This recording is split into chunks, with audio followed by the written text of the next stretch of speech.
यह कथा माता और पिता के प्रति अतुलनीय सम्मान और प्रेम के बारे में विस्तार से वर्णन करती है। श्रवण कुमार ने अपना सारा जीवन अपने माता और पिता की सेवा में समर्पित कर दिया। उसने अपने माता पिता की सेवा से बढ़कर कोई भी धर्म नहीं समझता। उसने अंत समय तक भी अपने माता पिता की सेवा की, इसलिए वह आज अमर है। उसका नाम हर व्यक्ति के मुख पर है। श्रवण कुमार का वर्णन वाल्मीकि रामायण के 64वें अध्याय में मिलता है। मित्रों, आज इस पोस्ट के माध्यम से हम आपको एक ऐसी पौराणिक कथा के बारे में बताने जा रहे हैं जिसमें एक बालक अपने नेत्रहीन माता पिता की भक्ति में और अपने कर्तव्य को पूरा करने में अपना सारा जीवन समर्पित कर देता है। श्रवण कुमार की कहानी रामायण से संबंधित है। चलिए तो श्रवण कुमार की कहानी के बारे में हम विस्तार पूर्वक जानते हैं। जहां आज के बच्चे अपने माता पिता को घर से बाहर निकालकर अपने जीवन को सुख और खुशहाल समझते हैं, वहीं यह बालक अपने माता पिता की सेवा करना ही अपना धर्म कर्तव्य समझता है। इस कथा के बारे में शायद ही कोई व्यक्ति ऐसा रहा होगा जिसने ना सुना हो, अन्यथा ऐसी कथाएं बहुत ही विरले ही सुनने को मिलती हैं। श्रवण कुमार के पिता का नाम शांतनु था। शांतनु एक साधु थे तथा उनकी माता का नाम ज्ञानवती था। श्रवण कुमार के माता पिता नेत्रहीन थे। उन्होंने अपने पुत्र श्रवण का पालन पोषण बड़े ही कष्टों के साथ किया था। इसलिए अपने माता पिता के प्रति श्रवण के मन में अथाह प्रेम और श्रद्धा थी।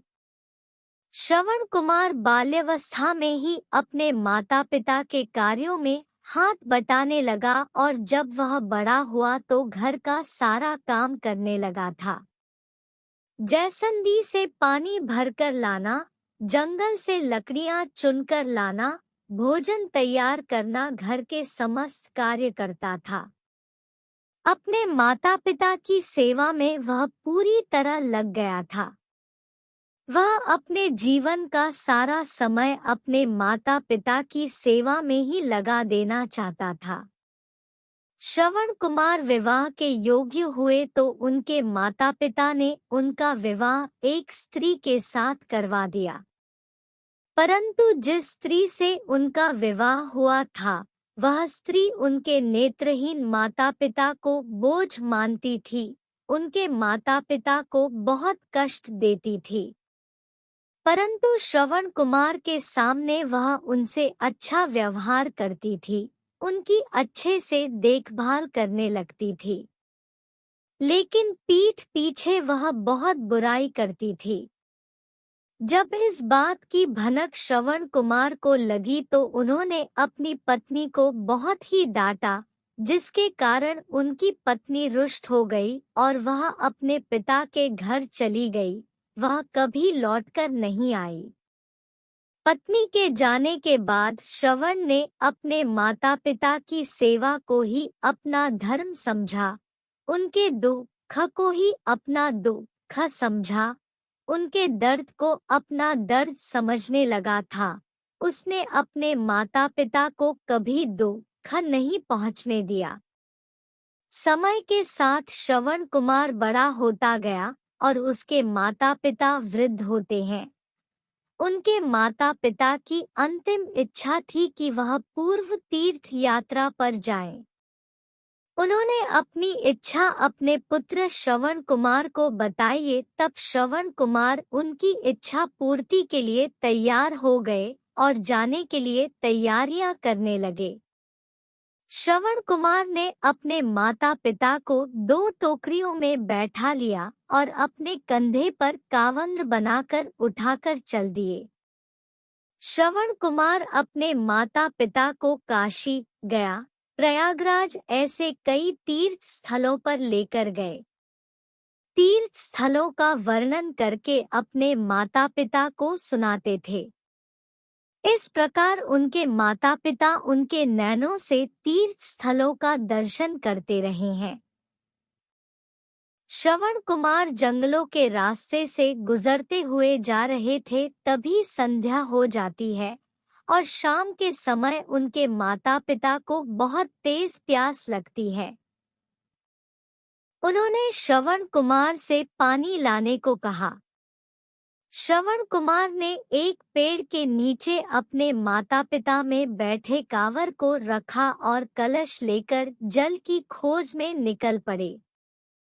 थोड़ी दूर चलने के बाद उन्हें एक नदी दिखाई देती और वह उस नदी के पास पहुंच गए। उसी दिन अयोध्या के राजा दशरथ वनों में शिकार करने निकले थे। दिन भर इधर-उधर घूमने के बाद, जंगलों में भटकने के बाद में कोई शिकार नहीं मिला और वह घर की ओर प्रस्थान करने ही लगे थे कि उन्हें नदी के तट पर आहट सुनाई दी। उन्होंने सोचा कि अवश्य कोई वन्य जीव नदी तट पर प्यास बुझाने आया होगा। राजा दशरथ नदी की ओर बढ़े और एक पेड़ के नीचे रुककर शब्दभेदी बाण चला दिया। बाण आहट की ओर बढ़ रहा था, जो आहट राजा दशरथ को सुनाई दी थी, किंतु वह कोई वन्य प्राणी व जीव नहीं बल्कि श्रवण कुमार थे, जो अपने माता पिता के लिए जल लेने गए थे। बाण उनके सीने में जाकर लगा और वह पीड़ा से कहारने लगे। यह कहार सुनकर राजा दशरथ को अपनी गलती का एहसास हुआ और वे नदी के तट पर पहुंचे। श्रवण कुमार घायल अवस्था में वहां पर पड़े रहे। राजा दशरथ जब वहां पर पहुंचे तो उन्हें बड़ा ही दुख हुआ। वे आने आप को कोसने लगे। वे श्रवण कुमार से क्षमा मांगने लगे। तब श्रवण कुमार ने कहा, हे राजन, मुझे अपनी मृत्यु का कोई दुख नहीं है। दुख है तो मुझे अपने माता पिता की इच्छा का, जो मैं पूरा नहीं कर पाया। मैं उन्हें समस्त तीर्थों की यात्रा न करा सका और वह इस समय प्यास से व्याकुल है। मैं उन्हें पानी न पिला सका। हे राजन, कृपया इस कलश को लेकर जाइए और मेरे माता पिता की प्यास बुझा दीजिए। इतना कहकर श्रवण कुमार ने अपने प्राण त्याग दिए। जाने अनजाने में स्वयं से हुए अपराध से दुखी व व्याकुल राजा दशरथ श्रवण के माता पिता के पास किसी तरह से पहुँचे।